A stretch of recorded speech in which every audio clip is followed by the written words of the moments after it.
mengubah kehidupan kami dan membuat keluarga kami, rumah tangga kami, hubungan kami suami istri jadi sesuatu yang indah seperti yang Tuhan inginkan sendiri. Hari ini Engkau berbicara kepada hati setiap kami. Beri kami sekali lagi hamba berdoa, jadikan hati kami seperti spon yang begitu kuat menghisap semua air kehidupan yang Engkau sebentar akan berikan buat kami. Pengurapan-Mu tinggal dalam kehidupan kami, Tuhan. Demi nama Tuhan Yesus. Dan semua kita berkata, amin. Silakan duduk, saudara.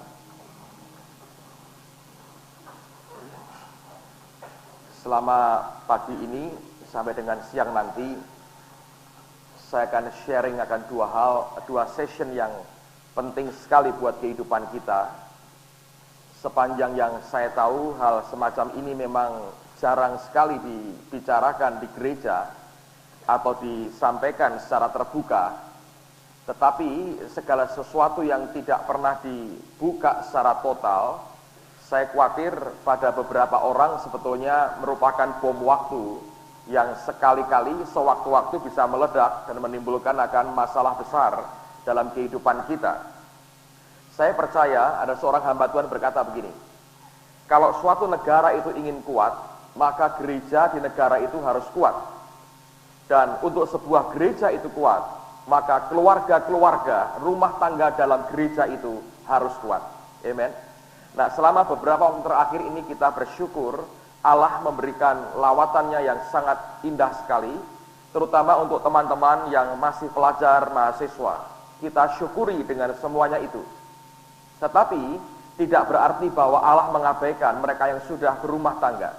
Dan saya bersyukur Anda meresponi dengan baik akan apa yang Tuhan tawarkan pada hari ini, karena saya percaya bahwa itulah sebenarnya yang Tuhan inginkan dalam kehidupan kita. Saya ingin melihat di tengah-tengah kita akan muncul rumah tangga, keluarga Kristen yang solid, yang kuat, yang dinamis. Dan sekali lagi, dua session ini sebetulnya hanya pembukaan dari apa yang kelak akan kami tawarkan lebih jauh kepada saudara dalam bentuk kelas, dalam bentuk session yang lebih lengkap lagi. Tapi bagaimana Anda bisa mengerti sampai sejauh mana kita akan masuk, akan Anda lihat ketika kita belajar sama-sama pada hari ini. Nah, di tengah-tengah antara session yang ada pada hari ini, nanti kami akan memberikan kuesioner, pertanyaan. Tidak usah dituliskan nama saudara, kami tidak ingin tahu sebetulnya. Tahu pun tambah membuat pusing sebetulnya ya. Jadi tidak usah disebutkan, tapi tolong dicantumkan misalnya tentang laki atau perempuan, jelas, supaya itu lebih komplit ya. Dan usia Anda berapa dan sebagainya, supaya kita bisa mendapatkan kesimpulan dari semuanya itu. Nah, nanti akan diisi oleh suami, ada pertanyaan sendiri, istri ada pertanyaan sendiri. Nah, tolong, karena ini kalau Anda dokter misalnya ya, Anda akan tahu sebelum Anda mengobati sakit si pasien, Anda akan perlu buat diagnosa ya. Jadi kalau pasiennya itu bohong, dokternya akan memberikan obat yang salah. Nah, akibatnya bukan sembuh, malah mati, saudara. Ya, jadi tolong diisi sejujurnya.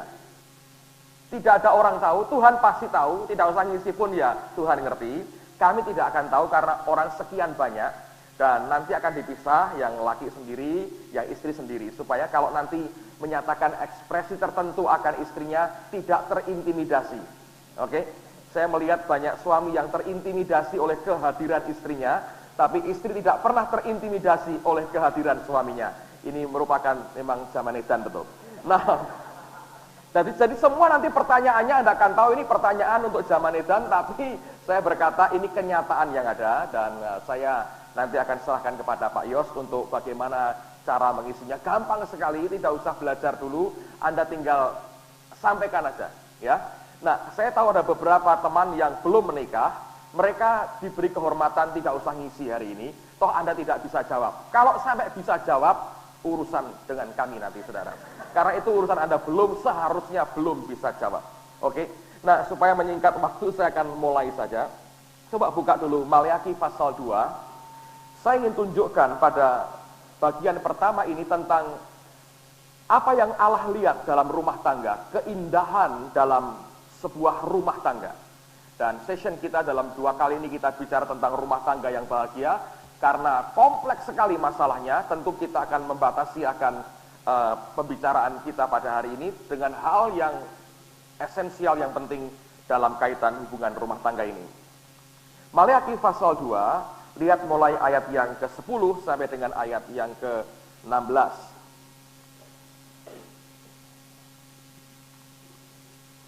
Alkitab berkata, bukankah kita sekalian mempunyai satu Bapa?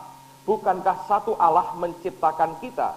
Lalu mengapa kita berkhianat satu sama lain, dengan demikian menajiskan perjanjian nenek moyang kita?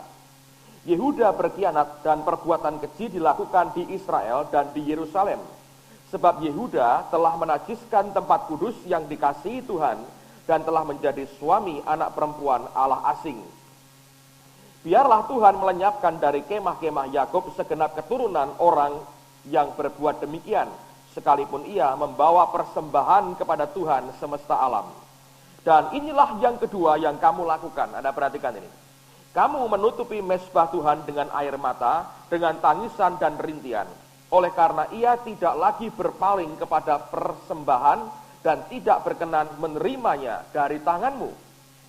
Dan kamu bertanya, oleh karena apa? Oleh sebab Tuhan telah menjadi saksi antara engkau dan istri masa mudamu. Bukan istri muda ya, istri masa muda, kata masanya jangan diilangi. Yang kepadanya engkau tidak setia, padahal dialah teman sekutumu dan apa saudara? Istri seperjanjianmu. Anda garis bawahi kata istri seperjanjian. Karena ini ayat, ini kalimat, ini istilah luar biasa. Bukankah Allah yang esa menjadikan mereka daging dan roh? Dan apakah yang dikehendaki kesatuan itu? Keturunan ilahi. Jadi jagalah dirimu dan janganlah orang tidak setia terhadap istri dari masa mudanya. Sebab aku membenci perceraian, firman Tuhan Allah Israel, juga orang yang menutupi pakaiannya dengan kekerasan, firman Tuhan semesta alam. Maka jagalah dirimu dan janganlah berkhianat. Nah, Alkitab menggambarkan ada istilah the wife of thy covenant, istri seperjanjianmu. Nah, apa artinya? Nah, kalau Anda dengar kata covenant, kata perjanjian, sebetulnya covenant itu artinya to cut, memotong. Sehingga istilah yang dipakai adalah to cut a covenant, memotong akan perjanjian. Itu bukan membuat perjanjian sebetulnya, tapi dikatakan pakai istilah to cut a covenant, memotong akan perjanjian. Mengapa digunakan kata memotong? Mengapa dipakai kata to cut, memotong? Nah, ini kembali kepada tradisi manusia zaman-zaman yang dulu, ketika orang membuat perjanjian atau mereka membuat ikat janji covenant, apa yang mereka buat? Mereka memotong atau melukai bagian dari tubuh mereka, biasanya tangan mereka, masing-masing melukai tangannya sampai darah keluar. Kemudian darah itu mereka campurkan jadi satu. Dan setelah dicampur jadi satu, mereka minum darah itu, masing-masing sebagian-sebagian minum akan darah itu. Jadi setiap kali ada kata covenant, to cut a covenant, selalu berkaitan dengan perjanjian darah sebetulnya. Di mana darah itu terlibat. Itu bukan zaman sekarang kalau perjanjian itu yang terlibat tinta dan meterai. Dulu kalau orang buat perjanjian namanya to cut a covenant, memotong akan perjanjian. Disitulah darah itu keluar, lalu kemudian mereka campur darah itu, lalu mereka minum bersama. Masing-masing meminum darah yang sudah dicampur. Dengan demikian mereka berkata, ini merupakan perjanjian darah antara satu dengan yang lain. Kalau mereka buat apapun namanya perjanjian, biasanya mereka membuat dengan melakukan ritual, minum darah itu yang telah dicampur, mereka minum bersama. Dengan demikian saya harus menyadarkan kita sekalian bahwa kalau Alkitab berkata itu merupakan istri seperjanjianmu, the wife of thy covenant, istri seperjanjian artinya di situ unsur darah dilibatkan. Nah, yang namanya perjanjian sebetulnya dimulai oleh Allah sendiri. Manusia tidak terlalu mengerti soal darah perjanjian. Tapi sebetulnya yang memulai menciptakan tradisi darah ditumpahkan itu adalah Tuhan sendiri. Sebab itu merupakan simbol. Alkitab berkata, tanpa penumpahan darah tidak ada pengampunan dosa. Nah, ujung dari semuanya adalah penumpahan darah Yesus sendiri. Nah, saya ingin ajak kita melihat akan sejarah daripada penumpahan darah sebagai bagian dari perjanjian. Yang pertama membuat penumpahan darah di muka bumi ini adalah Tuhan sendiri. Bukan untuk asal membunuh, tapi bagian daripada perjanjian Tuhan. Kapan itu? Ketika manusia jatuh dalam dosa, Anda mengerti bahwa mereka sadar mereka telanjang. Mereka mencoba membuat pakaian dari daun untuk menutup akan ketelanjangan mereka, tapi tidak ada gunanya. Allah mengerti bahwa ketelanjangan mereka harus ditutup. Oleh karena itu, Alkitab berkata, Tuhan membunuh akan seekor binatang, seekor domba, kemudian darahnya ditumpahkan dan kulitnya diambil. Dari kulit binatang inilah Allah membuat yang namanya tunik. Kalau Anda baca di Amplified Bible, dikatakan dibuat tunik. Nah, apa itu tunik? Itu pakaian yang menutup dari leher sampai ke bawah lutut.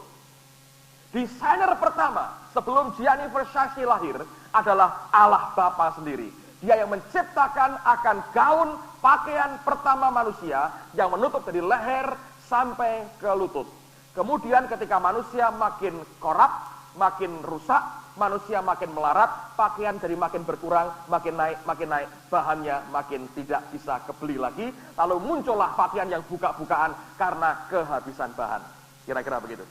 Nah, tapi itu Tuhan yang pertama membuat, saudara. Dia menyembelih binatang, darahnya ditumpahkan, darahnya keluar, lalu kemudian itu merupakan perjanjian, bahwa itu merupakan simbol satu kali manusia akan mengalami penebusan lewat penumpahan darah dari anaknya sendiri, yaitu Yesus Kristus Tuhan. Nah, setelah itu kita tahu ada cerita Kain dan Habel. Kain mempersembahkan dari hasil tanah, Habel memberikan domba yang terbaik yang dia punya, dan dia sembelih akan hewan, dan darah ditumpahkan lagi, lalu sebagai korban yang berkenan di hadapan Tuhan. Ketika Nuh selesai melihat akan hukuman Tuhan atas dunia, air bah di mana-mana. Ketika dia selamat, dia memberikan korban juga. Dia naik ke Tuhan, dan kemudian dia sembelih domba, dan dia berikan korban kepada Allah. Abraham, Ishak, Yakub, dan kemudian yang paling hebat yang kita kenal sampai hari ini adalah ketika orang-orang Israel akan eksodus keluar dari Mesir, akan menuju ke Kanaan. Mereka sembelih domba Paskah dan darah dioleskan pada ambang pintu rumah mereka. Alkitab berkata, setiap kali penghancur itu roh maut melewati akan rumah dan didapati di darah di ambang pintunya, mereka lewat. Mereka hanya lewat saja. Sejak itu orang berkata, oh Tuhan lewat. Tuhan lewat itulah Passover atau Paskah yang kita ada sekarang. Itu simbol dari kemudian penggenapannya kematian Yesus 2000 tahun yang lalu. Dan bulan ini kita akan peringati Paskah itu. Amen, saudara. Nah, itu bagian daripada sejarah bagaimana darah ditumpahkan dari perjanjian lama sampai ujungnya perjanjian baru. Di dalam kaitan hubungan suami istri, Tuhan menggunakan istilah yang sama, to cut a covenant, memotong akan perjanjian. Dan dia berkata itu merupakan istri seperjanjianmu. Atas dasar itulah kalau Anda lihat orang nikah di gereja, masing-masing suruh janji, ada janji. Tapi saya mau beritahu saudara, inilah keindahan yang luar biasa. Nah, sebelumnya mari kita buka firman Tuhan dulu. Lihat bersama dengan saya dalam Efesus pasal yang kelima. Efesus pasal yang kelima.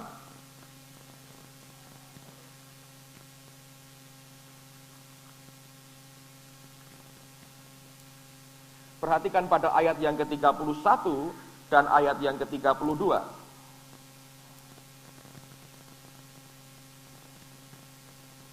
Sebab itu laki-laki akan meninggalkan ayahnya dan ibunya dan bersatu dengan istrinya.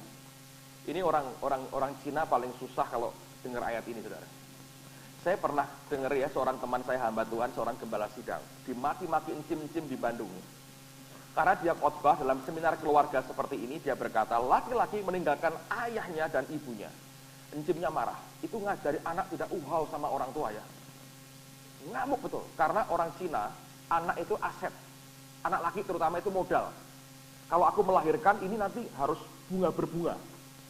Sampai kawin pun boleh, tapi mama harus tetap dikasih duit. Nah itu tetap itunya gitu ya. Kalau kecil kan bisa gini. Nanti kalau gede, mama dibeliin apa? Dari dulu sampai sekarang tidak berubah omongannya, karena anak itu aset. Nanti yang repot itu menantu perempuan, saudara.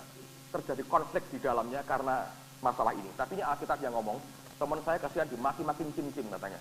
Ini pendeta ngawur katanya, ngajar nggak bener. Loh Alkitab nggak peduli, ya jangan dikhotbahkan katanya. Yang gituan jangan dikhotbahkan katanya. Ini pendeta ngawur katanya. Karena dia ngajar gini, kalau konflik antara si laki-laki ya dengan mamahmu beda dengan istrimu, kamu di pihak mana? Dan laki-laki yang ngajak mamahnya diem aja, saudara. Yang tidak ngajak dari berkata istri, ya, dia betul katanya begitu, ngamuk encimnya, saudara. Nah, kok diajak loh encim-encim, kebaktian kaum pria kok encim-encimnya ikut, heran sekali, ngamuk betul. Habis kebaktian disemprot habis teman saya, saudara. Tadi itu pengalaman bagus sekali ya. Di mana-mana rupanya konflik seperti itu masih sering terjadi. Makanya ada orang sampai bergurau gini, bertanya itu, kenapa Petrus nyangkal Yesus? Kenapa kok Petrus sampai nyangkal Yesus? Katanya sebab Petrus sakit hati. Kenapa mertuanya disembuhkan? Ya lah, mertua Petrus kan sakit disembuhkan. Sakit hati dia. Bu biarin. Itu guruan orang, saudara. Bukan Alkitab yang berkata. Dari bahkan orang lain. Alright, itu urusan mantu dan mertua. Kita tidak bicara hari ini. Nah, saya mana tadi? Ayat berikutnya. Sebab itu laki-laki akan meninggalkan ayahnya dan ibunya dan bersatu dengan istrinya sehingga keduanya itu menjadi satu daging. Rahasia ini besar, tetapi yang aku maksudkan ialah hubungan Kristus dan jemaat. Bagaimanapun juga bagi kamu masing-masing berlaku kasihlah istrimu seperti dirimu sendiri dan istri hendaklah menghormati suaminya. Nah, Alkitab berkata mereka bukan lagi dua tapi satu. Kapan peristiwa dua dari satu itu terjadi? Ada dua hal. Pertama ketika mereka terima berkat, lewat hambanya berkata, kamu diberkati. Tapi yang kedua, penyatuan yang sebenarnya adalah ketika hubungan seks terjadi antara suami dan istri. Menangkap saudara. Dan dia berkata, rahasia ini besar. Yang aku maksudkan adalah hubungan Kristus dan jemaatnya. Nah, kapan hubungan Kristus dan jemaatnya ini jadi satu? Waktu kita menerima penebusan darah Yesus. Nah sekarang perhatikan saudara. Dengar baik-baik. Inilah sebetulnya keindahan pernikahan itu. Dan setan merusak luar biasa. Kalau perjaka dan perawan kawin, saudara. Ini yang diinginkan Tuhan sebetulnya. Anda tahu, Alkitab menggunakan istilah the wife of thy covenant. Istri seperjanjiannya. Ketika keduanya menikah, lalu kemudian hubungan seks pertama kali terjadi, tandanya yang keluar apa, saudara? Hah? Ketika selaput darah itu robek, yang keluar apa? Darah. Right? Itulah sebabnya dia berkata, itu istri seperjanjianmu. Nangkep sudah? Persoalannya, setan berkata gini, baik, gua rusak sebelum pernikahan. Dibuatlah orang liar, lalu kemudian tanpa ngerti kebenaran, dia serahkan barang yang sebetulnya tanda perjanjian darah kepada orang yang bukan suaminya. Dan di situ rusak mulai. Begitu terjadi begitu, saudara, rusak semuanya. Semua penyatuan yang tanpa berkat Tuhan tidak ada berkatnya. Dan setan mau itu. Alkitab berkata setelah penciptaan Allah memberkati mereka, baru dia berkata beranak cucu. Right? Tapi manusia menghilangkan kata berkat. Jadi laki perempuan langsung beranak cucu tanpa berkat. Dipotong kompas. Padahal istilah berkat itu membuat keduanya itu jadi satu dalam suatu ikatan yang namanya the wife of thy covenant, di mana darah itu merupakan bukti bahwa ada perjanjian darah di antara keduanya. Sebab itu merupakan simbol dari hubungan Kristus dan jemaatnya. Nah, saya mau beritahu bahwa begitu banyak orang yang tidak mengerti kebenaran, dan akhirnya hidup mereka berantakan, hidup mereka rusak. Pada waktu mereka menikah, tidak ada lagi simbol darah yang keluar, karena sudah dia serahkan kepada orang lain. Kebodohan itu tidak pernah bisa Anda ganti dengan apapun. Seumur hidup tidak akan pernah muncul lagi, kecuali ada penyakit, saudara. Dan bukan itu yang Tuhan mau. Nangkep, saudara. Itulah asalnya rumah tangga. Kenapa kami di gereja ini meminta kepada yang mau menikah at least 6 bulan counseling? Kalau bukan karena hal yang terlalu istimewa sekali, kita jarang memberikan dispensasi. Jadi saya minta Anda jangan berkata, datang ke Pak Agung diberi dispensasi. Saya mau berkata tidak bisa nangkep idenya. Karena kami ingin menyiapkan mereka dengan baik. Itu pun tidak menjamin terlalu banyak. Tapi jauh lebih baik kalau mereka di counseling dengan baik selama periode 6 bulan itu. Supaya disiapkan mental mereka untuk bisa masuk dalam pernikahan. Sebab pernikahan itulah sebetulnya bagian dari ikatan perjanjian darah antara laki-laki dan perempuan, antara suami dan istri. Kalau saudara menjaga kekudusanmu, dan ketika engkau menikah terjadi seperti yang Tuhan inginkan, itu berkat, merupakan berkat langka pada hari ini, saudara. Sebab saya berkata ini zaman sudah rusak-rusakan. Dan saya berkata, tidak banyak orang yang mau bertahan terima berkat yang langka ini. Saudara sekalian, kalau Anda melihat akan asal originalnya, Allah berkehendak, betapa indahnya sebetulnya. Tapi lihat betapa rusaknya kehidupan manusia hari ini. Dan tanpa sadar orang diperbudak hawa nafsu. Lalu kemudian dia serahkan sesuatu yang sebetulnya merupakan tanda satu-satunya. Dan hanya sekali itu terjadi kepada orang yang sebetulnya tidak berhak terima semuanya itu. Nangkep, saudara. Dan di sini kita harus mengerti bahwa pernikahan itu sebetulnya sesuatu yang sangat sakral sekali di hadapan Tuhan. Amen, saudara. Ini yang kita coba yakinkan kepada teman-teman yang mau menikah. Tapi sampai sekarang masih, saya sedih, saudara.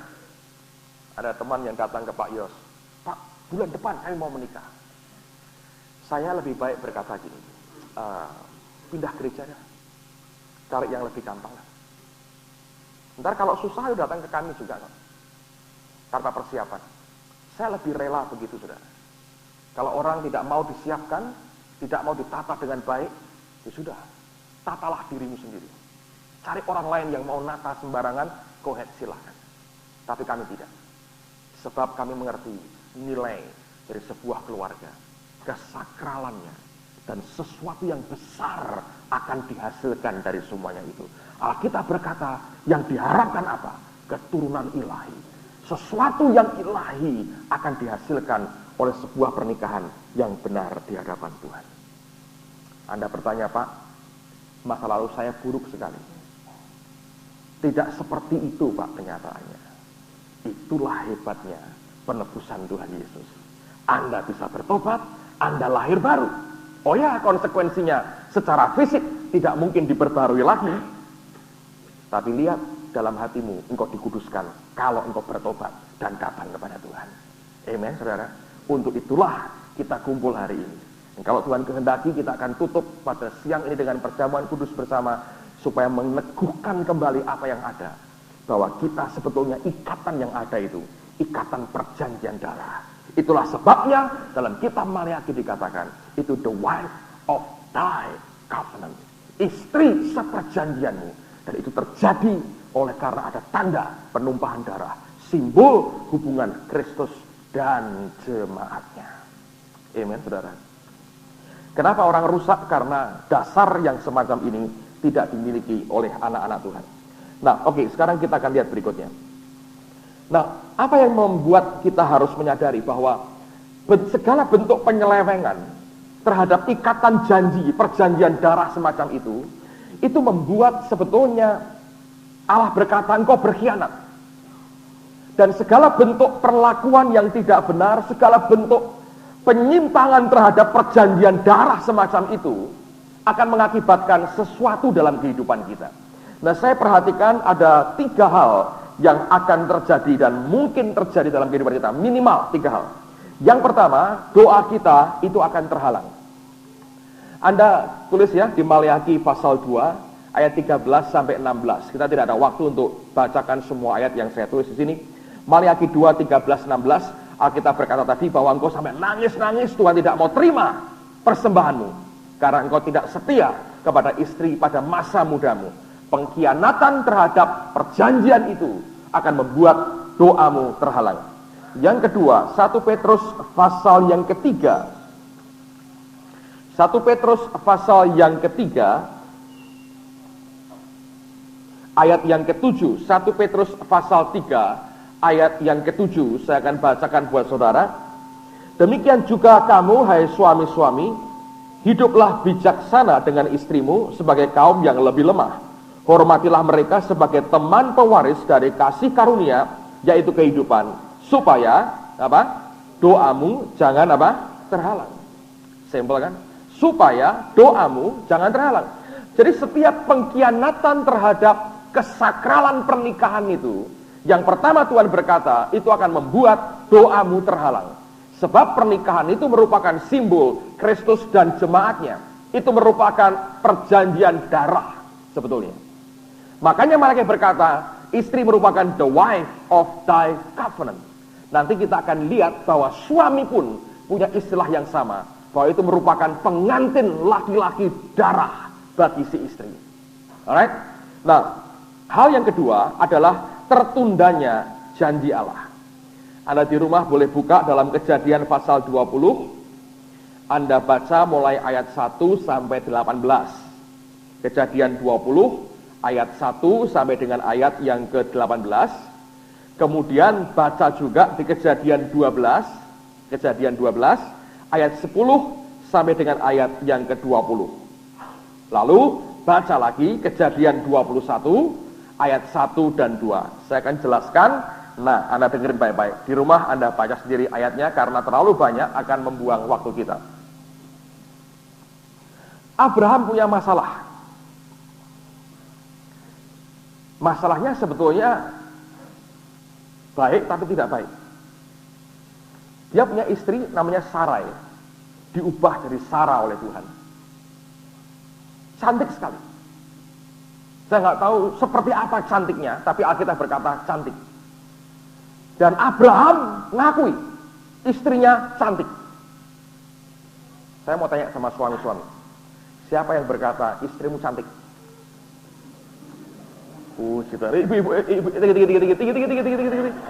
Ibu-ibu lihat tangan. Pernah ngomong nggak kamu ini cantik? Dalam 2 minggu terakhir pernah ngomong nggak? Setahun terakhir nih pernah ngomong nggak?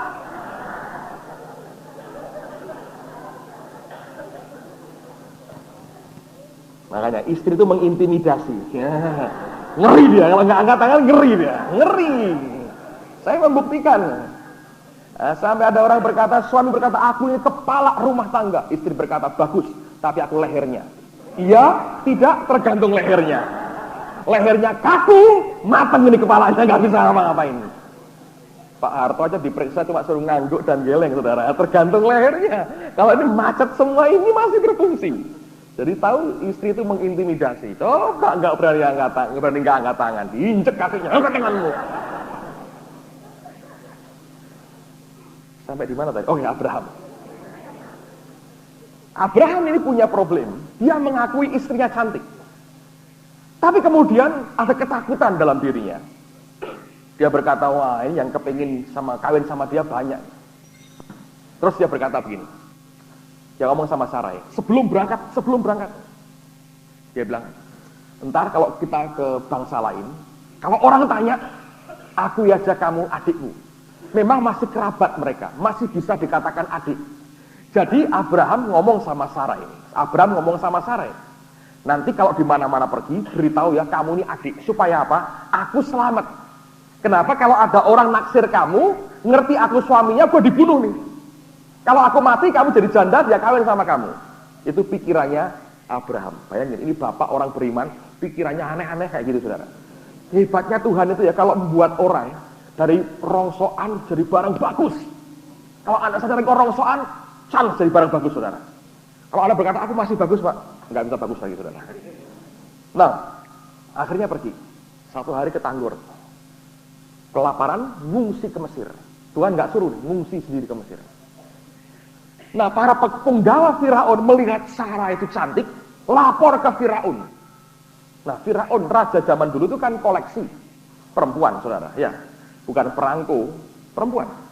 Dengar begitu, ditanya, ini apamu? Wah, Abraham ingat teorinya. Wah, bener kan? Bener kan omonganku? Itu bukan bener. Yang kamu takutkan yang terjadi sebetulnya. Lalu dia berkata, adikku. Firaun berkata, adiknya ambil. Ngerti? Tuhan marah, saudara. Kenapa Tuhan marah? Karena Tuhan punya rencana buat dua orang ini. Ketika akan dirusak, diproteksi oleh Tuhan luar biasa. Firaun tegur Abraham, dia berkata, kamu ini kurang ajar. Kenapa kamu berlaku seperti itu? Padahal terlanjur Abraham terima banyak harta dari Firaun.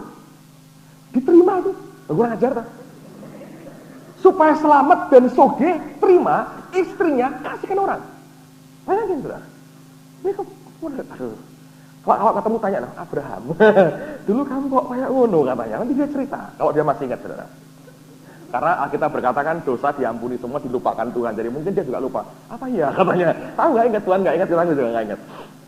Nah, pada waktu itu, akhirnya Abraham diam aja. Diam aja. Dia tandakan wajah bloonnya, dia diam. Diusir. Sekian waktu kemudian, dia ke tanah Gerar. Abimelekh rajanya. Abimelekh itu bukan nama orang, itu kalau Jogja Sultan gitu ya. Kalau di Mesir Firaun, ini Abimelekh, itu nama dari gelar raja. Dengar, lihat Sarah cantik, tanya, ini apamu? Adikku katanya. Dan diambil oleh Abimelekh. Karena cantik, saudara. Dan Tuhan marah betul. Abimelekh hampir dihabisin. Tapi dia berkata, aku tidak bersalah. Orang itu ngaku kakaknya ini adiknya. Kami nggak salah. Saya bilang, betul, kamu nggak salah. Tapi kamu tahu, dia nabi. Kembalikan istrinya. Kembalikan, saudara. Sambil dimarah-marahi Abrahamnya. Nah, kali yang kedua itu, dia ngaku kepada Abimelekh. Waktu pertama kali, tambah ke wajah bloonnya. Kali kedua, hancur hatinya, saudara. Saudara tahu, dia ngaku semua. Dan dia berkata, ya, dia istriku. Tapi ini yang terjadi, aku takut dibunuh oleh orang yang mau ambil dia jadi istrinya. Pertobatan Abraham yang menempatkan dia Sarah sebagai istrinya di tempat yang semestinya, luar biasa hasilnya. Pada pasal berikutnya, pasal 21, langsung ayat pertama dan kedua diceritakan bahwa akhirnya Ishak itu dikandung dan kemudian dilahirkan. Anda bisa nangkap ini.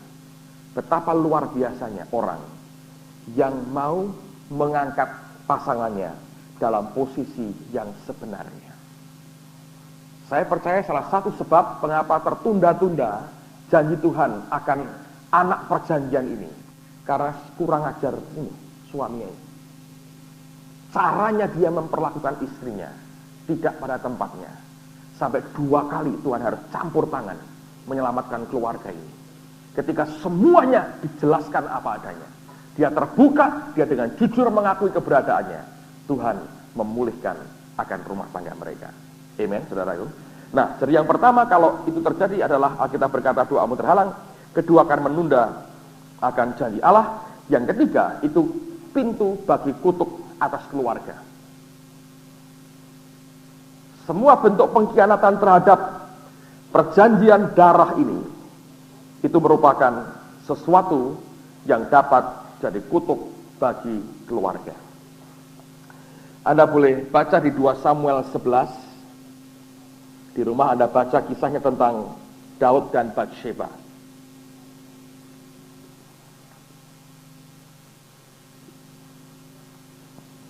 Yang kedua di 2 Samuel 13. Anda tulis tentang Amnon dan Tamar. Daud dan Batsheba ini dia berzinah. Akibat perzinahan itu, lihat kutuknya masuk.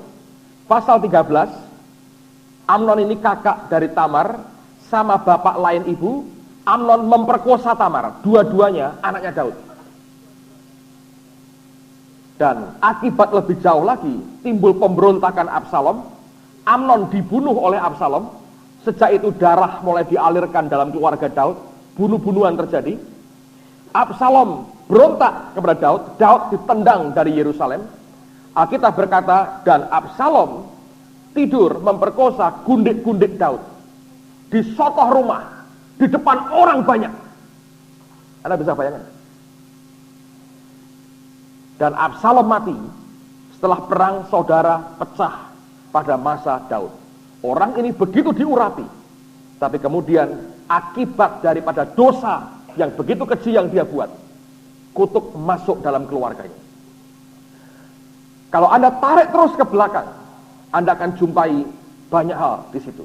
Terus Anda akan lihat, tidak pernah berhenti dari kehidupan mereka.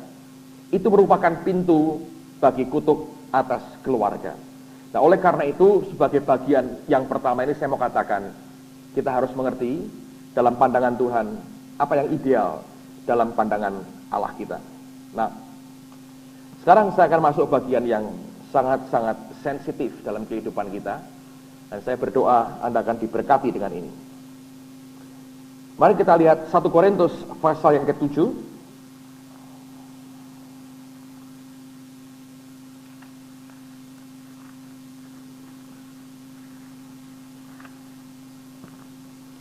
Ayat 32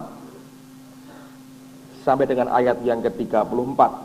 Dari 1 Korintus pasal 7 ayat 32 dan ayat yang ke-34.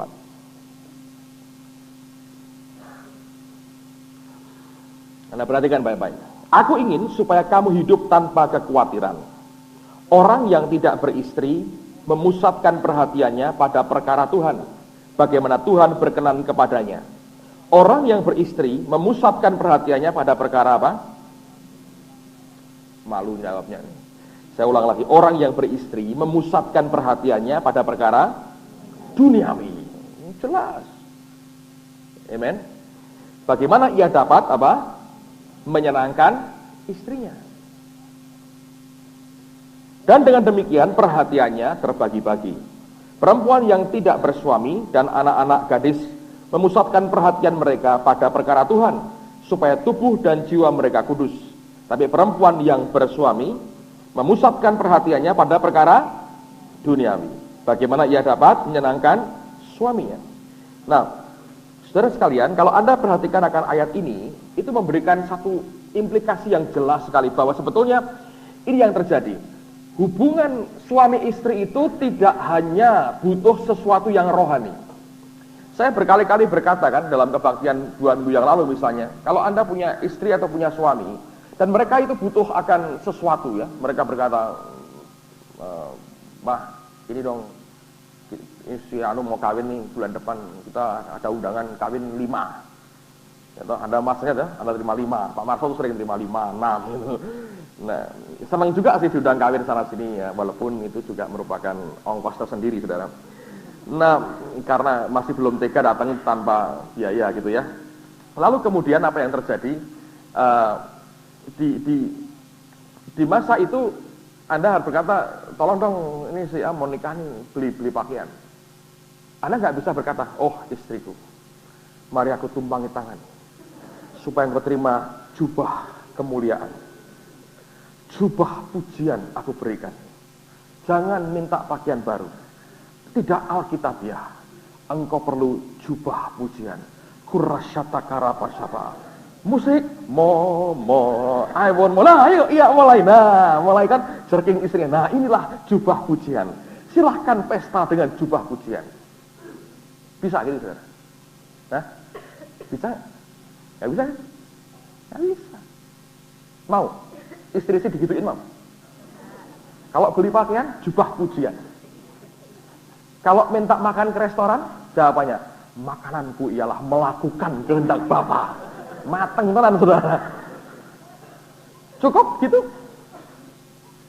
Kalau datang cari ke Citraland gitu, lihat sepatu bagus, Cinderella, berkata, Pak ini dong. Kita berkata, kasut kita kerelaan memberitakan Injil. nginjil dulu mah sebelum minta sepatu anyar. Ya nggak bisa. Ngerti saudara? Itu tidak bisa ditutup dengan ayat. Kebutuhan kita di dunia ini nggak cukup ditutup, dijawab pakai ayat.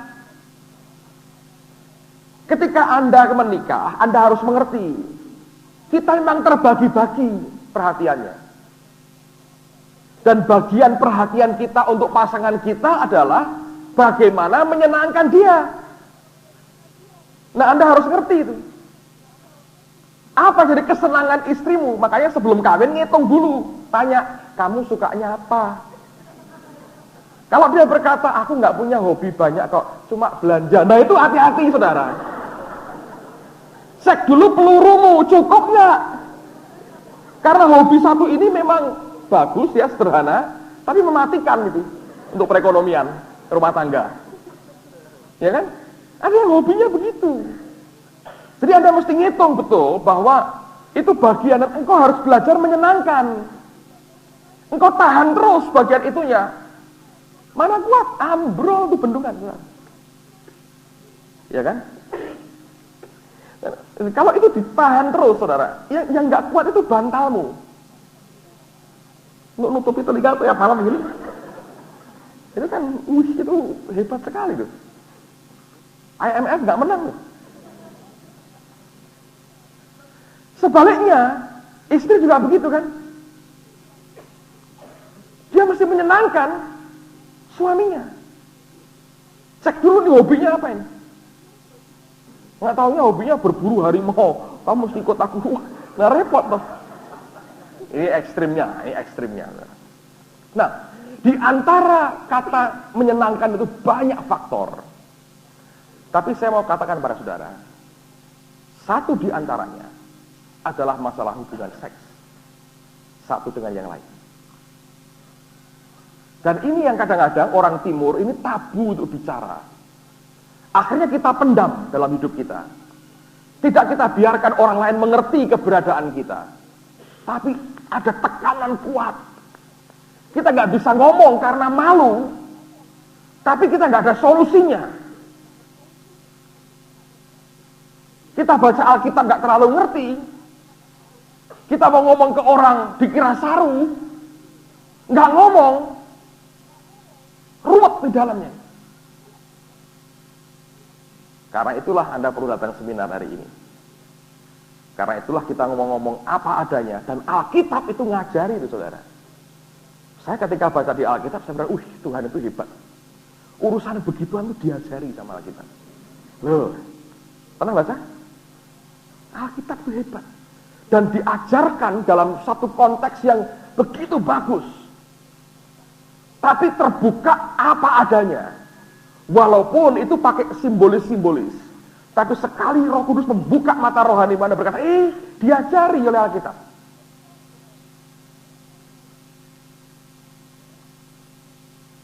Nangkap saudara. Nah sekarang kita mau bicara masalah yang sensitif itu sebelum nanti kita ngisi kuesionernya. Karena saya akan masuk bagian kedua setelah itu dan kita akan tutup dengan perjamuan kudus. Nah, Alkitab berkata masing-masing harus bisa menyenangkan satu dengan yang lain. Oke? Termasuk dalam hubungan seksual suami istri. Ya memang itu kenyataan yang tidak boleh dibantah. Anda tidak bisa mengganti dengan uang. Anda nggak bisa mengganti dengan apapun. Dan kata menyenangkan itu bisa relatif loh saudara. Si suami senang penderitaan buat istri bisa, atau sebaliknya istri senang penderitaan buat suami. Tapi dalam Tuhan kita yakin ada solusinya. Oke? Nah sekarang saya mau tunjukkan langsung ayatnya yang ngajari kita akan hal-hal semacam ini. Buka Amsal pasal 5. Ini dihafalkan ya di rumah. Amsal pasal 5. Supaya Anda tahu.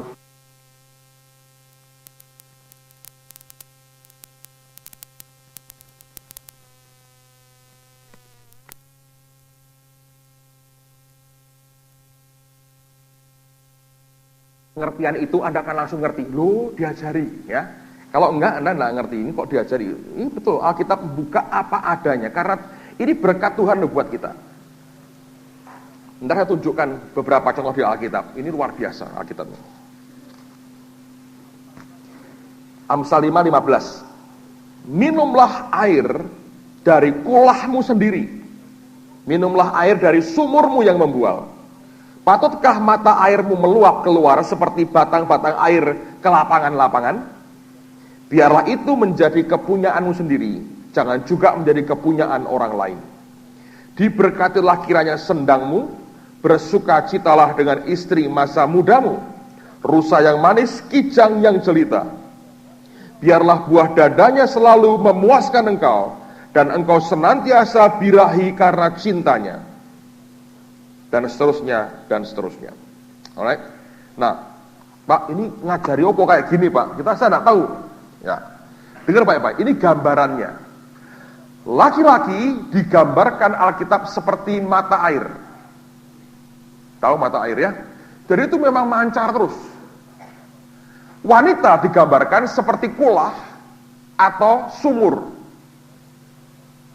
Nangkep saudara? Nah, saya mau tunjukkan ada 5 poin paling tidak yang Tuhan mau katakan begini. Kepada suami dia berkata, minumlah dari air kulahmu sendiri. Artinya, Tuhan sediakan kebutuhan seksual itu, dia berikan istri kepada kita. Dan engkau minum dari kulahmu sendiri. Jangan kulahnya orang lain, jangan sumurnya orang lain. Dan dia ngomong tegas saudara, dia berkata begini.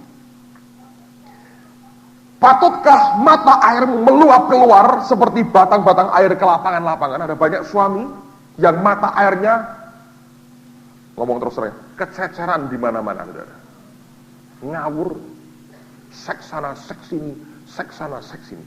Itu mata air. Alkitab gambarkan suami itu seperti mata air. Sebetulnya itu gambaran kelamin, saudara. Mata air dan kulah itu gambaran kelamin sebetulnya. Kalau Anda ngerti gambaran globalnya begitu, Anda akan tahu. Dan dia berkata, minumlah dari air kulahmu sendiri. Dengan kata lain Tuhan mau berkata begini, kamu mesti setia sama istrimu. Kalau kebutuhanmu akan hubungan seksual itu ada, Tuhan berkata ada istri, di mana engkau bisa menikmati hubungan seks secara sehat dan benar di hadapan Tuhan. Dan dia berkata, minumlah dari air kulahmu sendiri. Amen. Anda mungkin tidak pernah berpikir ya, bagaimana Tuhan itu begitu kuat menghormati kesakralan pernikahan. Contohnya begini, ketika Daud berjalan dengan Batsheba, karena dia raja, dengan gampang bisa semena-mena sikat istrinya orang. Oke? Alkitab berkata, setelah itu Uria mati, maka Daud mengambil Batsheba dijadikan apa? Istrinya. Betul kan? Ketika dijadikan istrinya, maka kemudian mengandunglah Salomo. Tapi saya mau beritahu saudara, coba buka Matius pasal yang pertama. Nanti kita kembali ke Amsal 5. Matius pasal yang pertama. Lihat pada ayat yang ke-6. Ketika Alkitab bicara tentang silsilah Tuhan Yesus, lihat apa yang dikatakan. Isai memperanakkan Raja Daud, Daud memperanakkan Salomo dari istri siapa? Uria. Alkitab tidak menghapus nama Uria. Tuhan tetap ingat akan orang benar yang bernama Uria ini. Setia dengan rajanya. Tapi rajanya yang rampas istrinya dan rampas nyawanya sendiri. Ketika sampai kepada silsilah Tuhan Yesus, sebetulnya nggak mungkin nama Uria masuk, saudara. Tapi perlakuan semena-mena yang dia derita, keadilan Tuhan bangkit dan dia berkata, tidak bisa caranya begini. Dan dia berkata, Daud melahirkan Salomo dari perempuan, yaitu istri Uria itu. Bahkan nama Batsheba nggak disebut, tapi dikatakan dia istri Uria. Allah menghargai kesakralan pernikahan. Jangan dibuat sebagai barang permainan. Perjanjian darah itu penting di hadapan Tuhan. Oleh karena itu dasarnya berkata, biarlah engkau minum dari air kulahmu sendiri. Yang kedua, balik ke Amsal pasal 5 tadi. Alkitab mengajar sesuatu yang menarik di sini. Dia berkata, biarlah engkau senantiasa, ayat 19, birahi karena cinta. Saudara, ada birahi yang bukan karena cinta. Birahi yang sekedar karena hawa nafsu. Yang Tuhan mau dalam hidup kita sebetulnya birahi kita kepada istri atau istri kepada suami. Itu adalah merupakan ekspresi dari cinta kita. Pada waktu itu merupakan ekspresi cinta. Hubungan seks bukan lagi merupakan penderitaan. Tapi kalau hanya hawa nafsu, itu akan jadi siksaan. Paling tidak satu pihak akan tersiksa.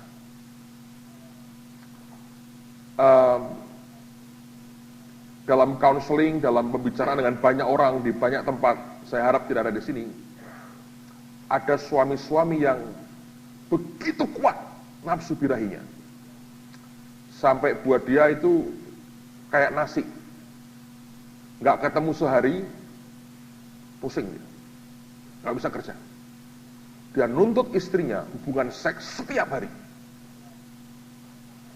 dan tanpa peduli bahwa si istri nggak begitu, saudara. Nangkep ya? Kalau itu karena cinta, Anda akan menyatakannya dengan penuh pertimbangan dan tujuannya membahagiakan pasanganmu, bukan memuaskan hawa nafsu kita sendiri. Alkitab berkata, kiranya engkau senantiasa birahi karena cintanya. Suami yang dicintai akan birahi kepada istrinya, demikian juga sebaliknya. Kalau orang sudah kehilangan birahi terhadap pasangannya oleh karena sudah tawar cinta dalam dirinya. Tapi Alkitab mengajar, biarlah engkau birahi karena cintanya. Di 2 Samuel pasal 13 ayat 14 dan 15 di rumah Anda baca, diceritakan tentang Amnon yang memperkosa Tamar. Pertama dia berkata cinta, tapi setelah dia perkosa Tamar, Alkitab berkata kebenciannya lebih daripada cintanya waktu semula. Kenapa? Sebab didasari bukan karena cinta betul, tapi karena hawa nafsu, karena birahi. Kalau Anda menikah dengan seseorang, dan sebagian besar sudah terlanjur menikah sekarang ini, jangan didasari sebetulnya, ini beri nasihat kepada anak-anak dan cucumu kelak, jangan didasari hanya karena birahi, saudara. Harus merupakan dasarnya itu cinta. Birahi merupakan salah satu ekspresi cinta atau akibat dari cinta,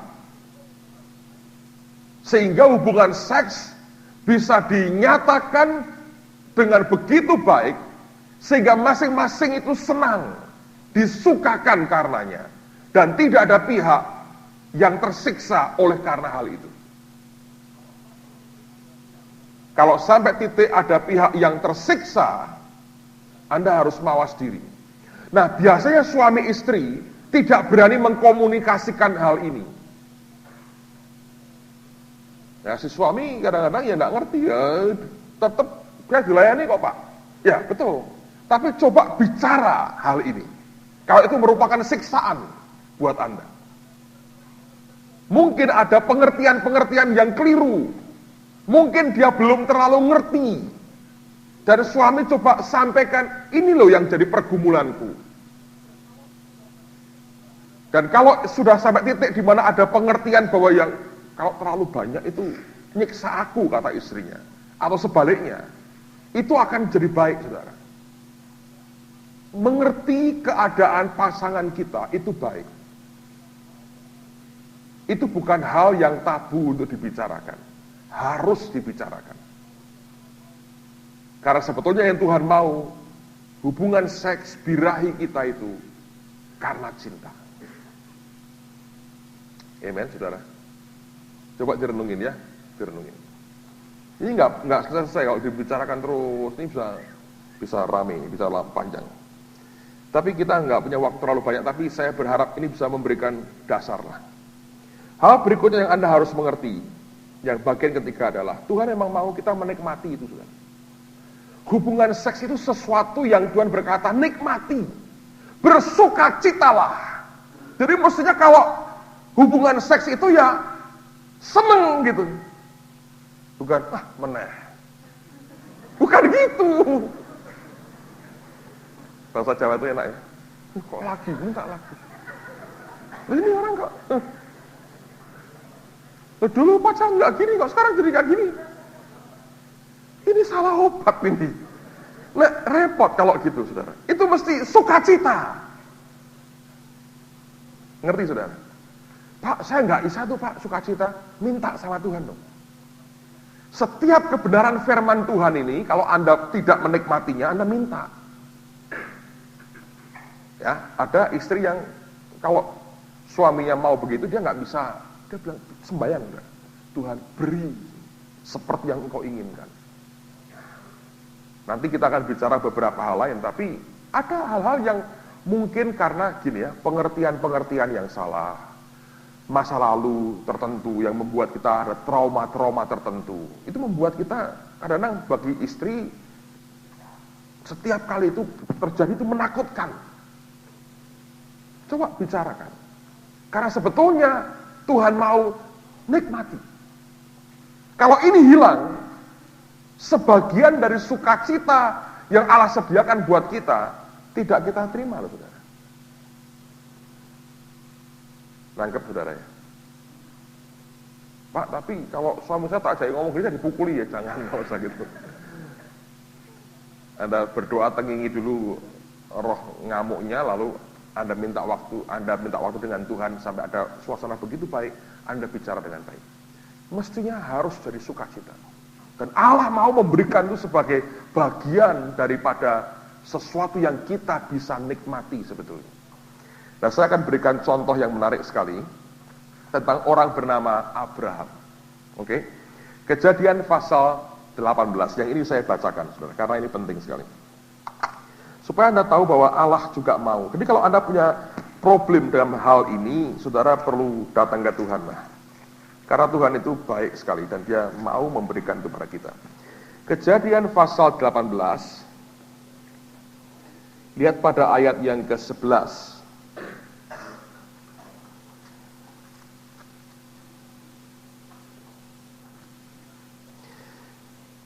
Ayat 11 dan 12. Adapun Abraham dan Sarah telah tua dan lanjut umurnya, dan Sarah telah mati haid. Jadi tertawalah Sarah dalam hatinya, katanya, akan birahikah aku setelah aku sudah layu, sedangkan tuanku sudah tua? Jadi secara manusia dia sudah nggak ada birahinya. Alkitab dalam bahasa aslinya dikatakan sudah kering kandungannya. Dia sudah nggak ada birahinya, nggak ada lagi. Dan tuanku sudah tua. Ini sudah sama-sama tua banget, saudara. Jadi, tapi masih cantik. Ini oma hebat, Sarah ini. Tua tapi cantik. Nah, Anda tahu peristiwanya. Coba buka lagi sebagai pembanding ya. Roma pasal 4. Roma pasal 4. Ayat 19.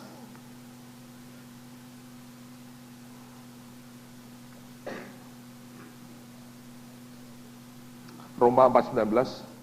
Imannya tidak menjadi lemah walaupun ia mengetahui bahwa tubuhnya sudah sangat lemah karena usianya telah kira-kira 100 tahun dan bahwa rahim Sarah telah tertutup. Jadi dua-duanya sudahlah hopeless. Sudah nggak ada lagi birahi kepada istrinya, nggak. Sudah lemah, tubuhnya lemah, nggak bisa lagi. Hubungan seks sudah nggak ada lagi. Anda bisa ngerti kondisinya ya. Sekarang bandingkanlah Ibrani 11.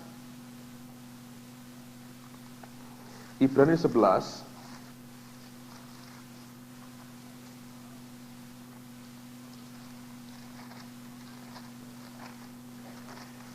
lihat pada ayat yang ke-12. Alkitab berkata dengan gamblang sekali. Itulah sebabnya, maka dari satu orang, malahan orang yang telah mati apa? Mati pucuk. Terpancar keturunan besar seperti bintang di langit dan seperti pasir di tepi laut yang tidak terhitung banyaknya. Jadi sudah nggak bisa. Mati. Sudah tua, 100 tahun. That's it. Orang sekarang mungkin lebih rendah dari itu ya. Ada yang 100 masih kan enggak ya. 70 mungkin sudah enggak, sudah bukan lagi dunianya, sudah banyak jadi pertapa lah kalau 70 tahun itu. Tapi di Abraham 100 tahun Alkitab berkata that's it, nggak bisa. Anda tahu? Kok Ishak bisa lahir? Apa Ishak itu kayak Yesus? Maka tiba-tiba Sarah mengandung sendiri? Tidak. Ketika Tuhan memberikan Ishak itu hasil hubungan seks nggak? Hah? Hasil hubungan seks, saudara. Teman kita Victor yang tidak hadir hari ini ya, ke Tawangmangu, tanya sama saya, Pak, nah kok bisa lahir Pak Ishaknya? Saya bilang iya, hubungan seks. Jadi itu kuatnya cuma sekali tok itu ya Pak ya, katanya. Saya bilang ngawur. Tuhan itu udah memulihkan, waduh. Itu kalau Tuhan memulihkan, Anda tidak usah minum Viagra. Tuhan tok cukup. Abraham contohnya sudah. Dan sudah dari sopopo, tiba-tiba kasih kekuatan dan kuatnya tenan kuat, saudara. Loh, tak buktiin ya. Buka Kejadian 25. Anda belum ngerti Bapak Abraham, saudara. Kita ini keturunan Abraham loh, saudara. Tenang aja, para pria. Keturunan Abraham. Tapi kalau yang sudah umur, istrinya berkata, wah ini gawat ini. Nanti kalau suamiku minta urapan ini repot ini. Ya, Anda bilang, Pak, jangan minta, hanya informasi aja loh ya. Kan harus sukacita. Ini aku nggak sukacita kalau kamu terlalu di situ. Lihat nih, pasal 25. Anda harus tahu Sarah sudah mati ya pada waktu itu. Ayat pertama. Abraham mengambil pula seorang istri namanya Ketura. Perempuan itu melahirkan baginya, hitung berapa anaknya? Simran, Yoksan, Medan, mana Medan berapa saudara? Midian, Ishibak, dan Suah. Berapa anaknya? Hah? Anak pungut, anak kandung. Hasil hubungan seks tidak? Kuat enggak berarti? Kuat. Bukan cuma sekali tok itu dus, dor, besbar. Enggak. Itu balik kekuatannya. Hebat. Bapak Abraham ini 100 tahun. Sarah mati, dia bilang, baik, kawin lagi. Ada salah seorang hamba Tuhan ngitung, kira-kira usianya Ketura itu berapa? Kira-kira 20 tahunan, saudara. Oh, dapatnya nyonya muda sekali. Ishak mulai tumbuh, dapat istri muda. Nah kok itu Pak? Loh Abraham. Anda harus tahu nih Abraham. Punya anak, sekali kok enggak. Dibuktikan sama Tuhan. Kalau aku yang memberi, kuat tenan, katanya. Punya anak 6 lagi. Terus saudara, ini hebat sekali Abraham ini luar biasa. Oh, luar biasa. Tokoh idola kita hari ini. Ya, sampai mana tadi? Yoksan, ayat 3 ya, ayat 3. Yoksan memperanakkan Sheba dan Dedan. Keturunan Dedan ialah orang Asyur, orang Letusi, dan orang Leum. Anak-anak Midian ialah Eva, Efer, Henoch, Abida, dan Eldaah. Itulah semuanya keturunan Ketura. Abraham memberikan segala harta miliknya kepada Ishak, tetapi kepada anak-anaknya yang diperolehnya dari gundik-gundiknya. Bukan cuma keturat, tok, gundik lagi saudara. Dan gundik-gundiknya punya anak. Tidak jelas anaknya berapa, bayangin. Oh enggak. Mantap betul ini. Tapi Anda tidak boleh gundik kayak Abraham, saudara. Itu perjanjian lama ya.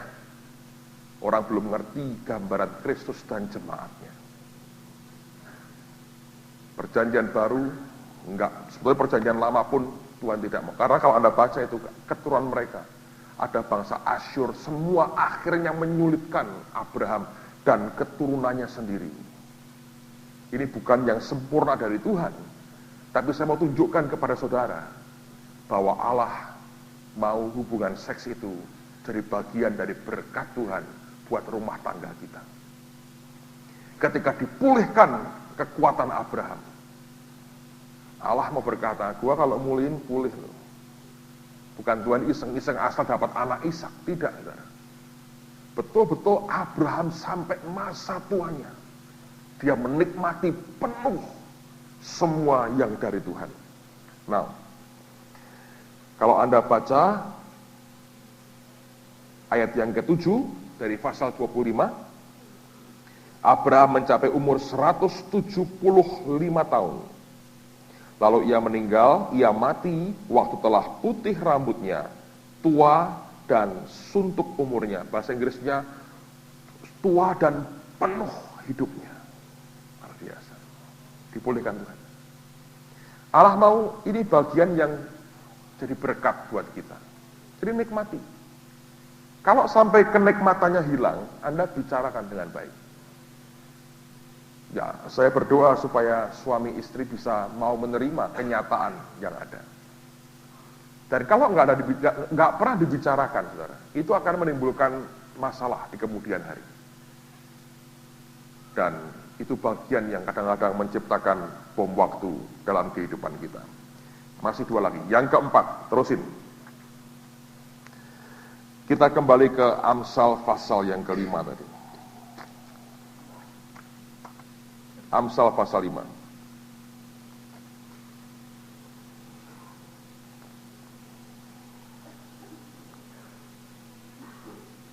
Ayat 19 dikatakan, rusa yang manis kijang yang jelita, biarlah buah dadanya selalu memuaskan engkau, dan engkau senantiasa birahi karena cintanya. Ayat 20 saya bacakan, hai anakku, mengapa engkau birahi akan perempuan jalang dan mendekap dada perempuan asing? Hal yang keempat yang saya mau katakan kepada Anda bahwa ini yang harus dimengerti, hubungan seksual itu adalah sebetulnya menikmati akan tubuh pasangannya, ya kan? Kalau bahasa Indonesia kan jelas persetubuhan. Itu nggak bisa jarak jauh, nggak bisa omong-omongan gini, nggak bisa. Itu memang persetubuhan. Jadi menikmati akan tubuh dari pasangannya.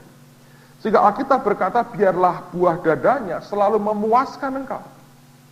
Kenapa dia berkata begitu? Karena itu merupakan persetubuhan.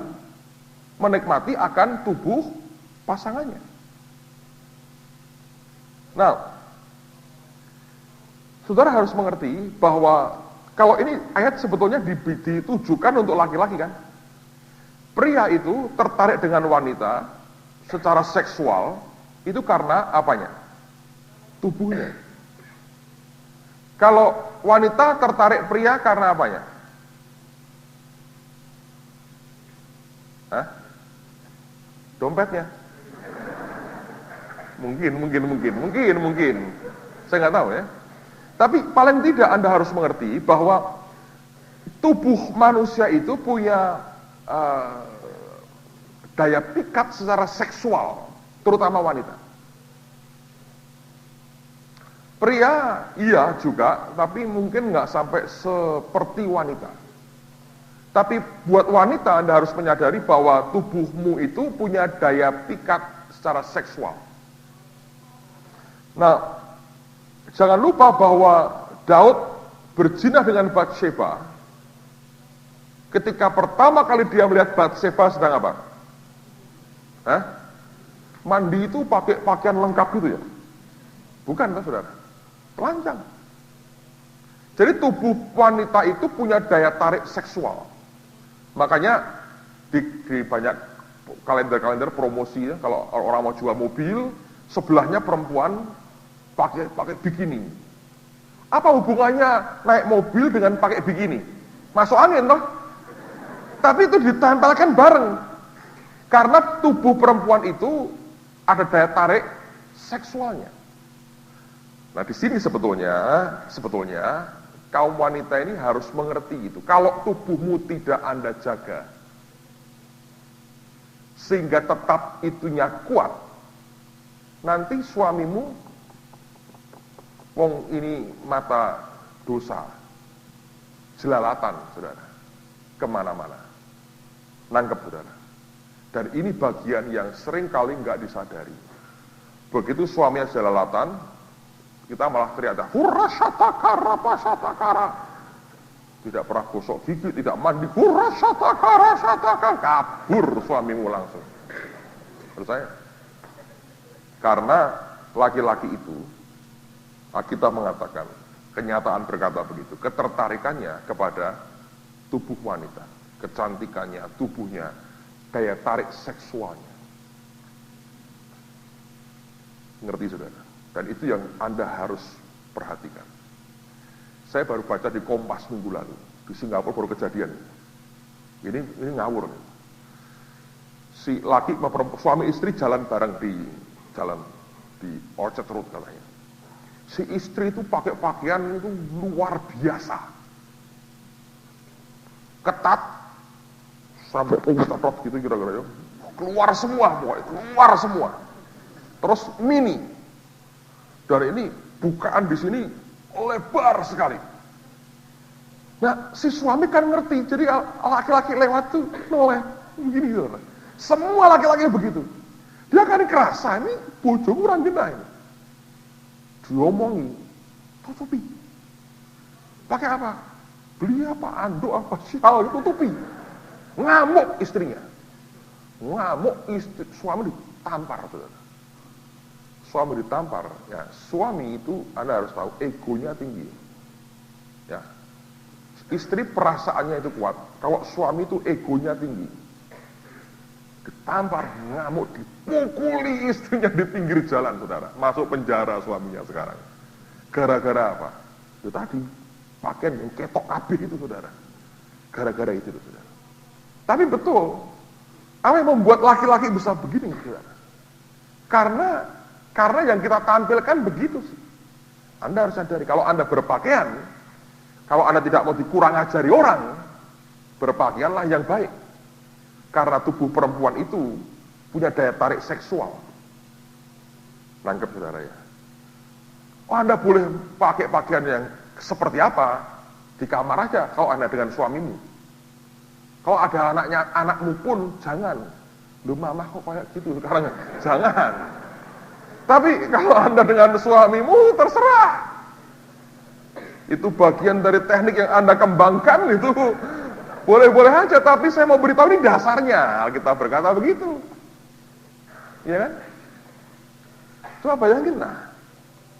Tiap hari suami lihat Anda roll-rollan terus, mah kapan dibukanya? Nanti kalau pesta bulan depan. Jadi sebulan itu roll-rollan terus. Loh, ini antena atau apa? Ini nggak jelas. Roll-rollan, dasteran. Waduh. Cobalah berikan suami itu pemandangan yang rada enak gitu loh saudara. Bukan lihat roll, daster, sandal jepit, apalagi ya, makan pete, waduh, jadilah komplit. Anda tahu pelacur? Dia tahu prinsip ini.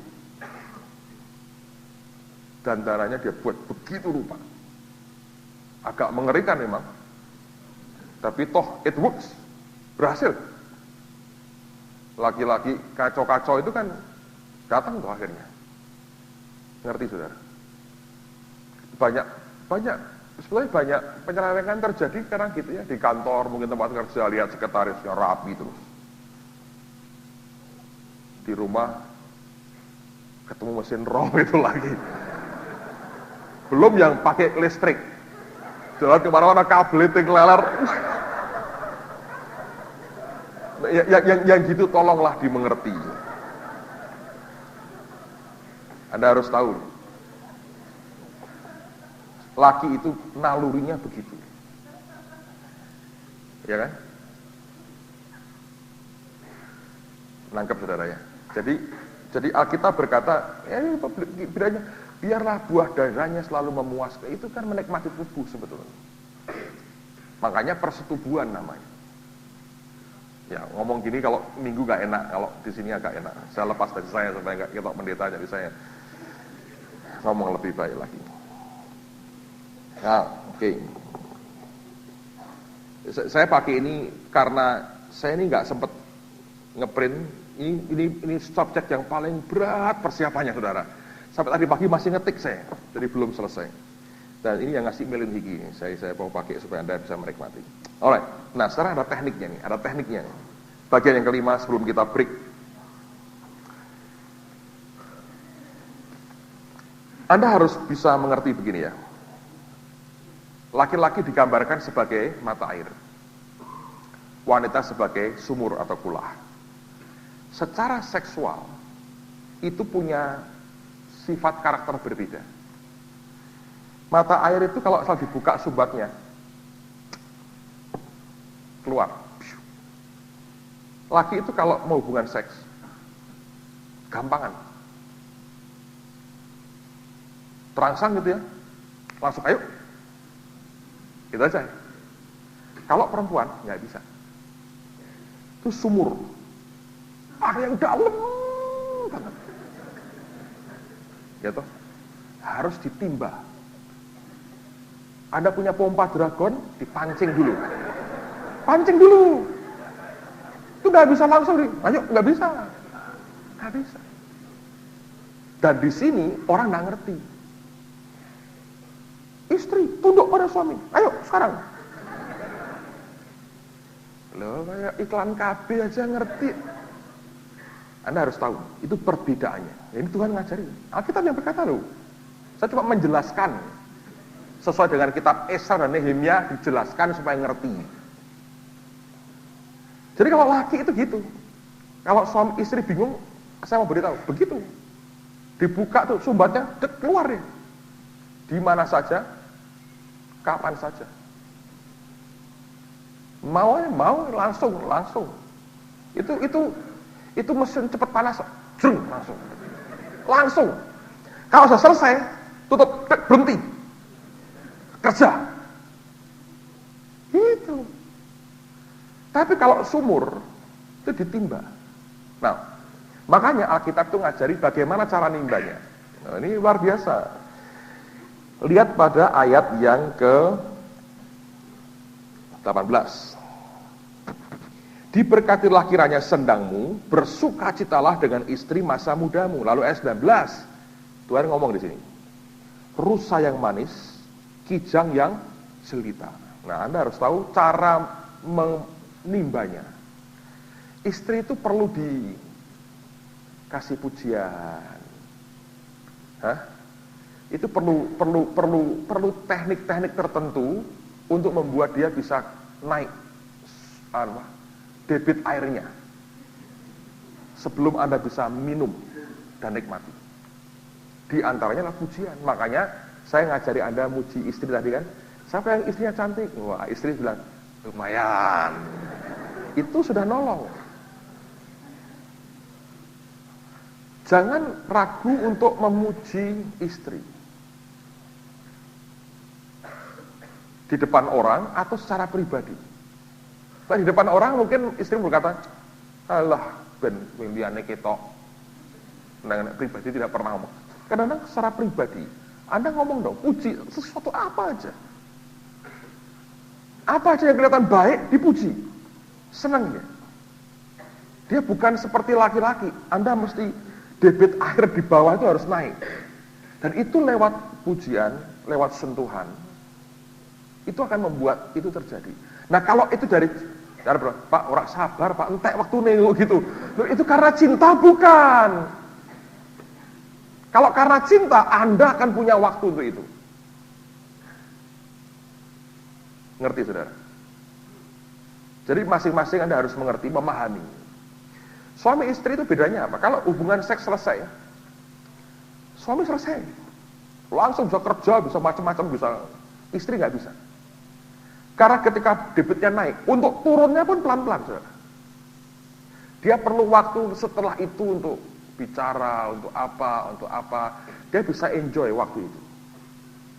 Dan ini bagian yang berbeda secara alamiah. Tuhan nyiptakannya begitu. Kalau kita nggak bisa memahami ini, ya akan sulit gitu. Ya. Jadi dasarnya Anda harus mengerti bahwa itu merupakan bagian yang kita bisa nikmati. Coba renungkan lagi ya kan ayat-ayat ini. Saya berdoa akan memberikan masukan buat Anda dan saya lebih jauh lagi. Itu yang sebetulnya perlu. Di atas semuanya, komunikasi itu penting. Coba buat komunikasi yang baik. Dan minta dengan Tuhan. Kalau masih pergumulan berat, suamiku berat diajak bicara begini.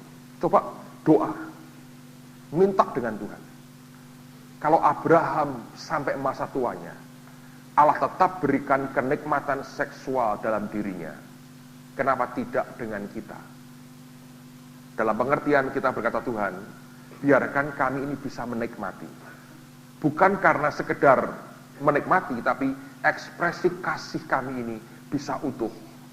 Dan kami menikmati yang baik dari Tuhan. Dan kalau ini terjadi, saya yakin ini baik.